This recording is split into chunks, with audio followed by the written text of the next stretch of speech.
สวัสดียามมื้อเช้าครับพี่น้องมื้อนี้วันที่สี่วันที่สี่แล้วเด้อพี่น้องวันที่สี่วันที่สี่ยังวันนี้ฮะวันที่4 ตุลาบ่พี่น้องเลยเข้าป่าเข้าดงคนมักลุยพี่น้องเลยมักลุยป่าลุยดงก็สิประมาณนี้แหละพี่น้องยามมื้อเช้าเสาะแสวงหาโอ้ยต้นทุเรียนต้นนี้กับพี่น้องเลยเนาะต้นมันงามอยู่แต่มันพื้นที่มันบ่ได้พี่น้องเลยเห็นบ่พื้นที่มันบ่ได้อนาคตนะอนาคตเพราะว่ามันสิน้ำมันท่วมช่วงนี้น้ำมันท่วมพี่น้องเลยมีต้นทุเรียนต้นมังคุดอันนี้ผสมผสานกันไปพี่น้องโอ้ยยุงก็หลายโอ้ยหลายคักพี่น้องเลย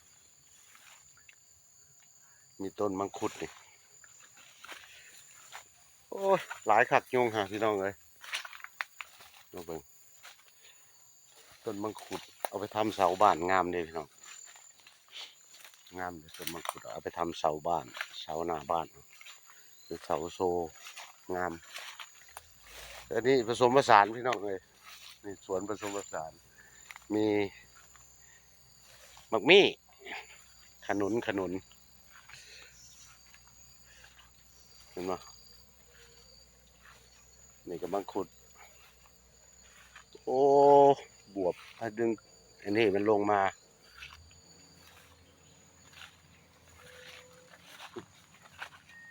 อันนี้แกเห็นไหมมังคุดอันนี้มีแต่ต้นตะเคียนด้วยนี่ต้นตะเคียนหลายขนาดพี่น้องเลยนี่เห็นไหมนี่ต้นสูงแต่มันบ่ใหญ่ดอกแต่ว่าต้นมันสูงโอ้พี่น้องเอ้ยยุ่งหลายขนาดไหวแล้วออกมากลางแจ้งแล้วยุ่งหลายครับเออพูดนะหลาย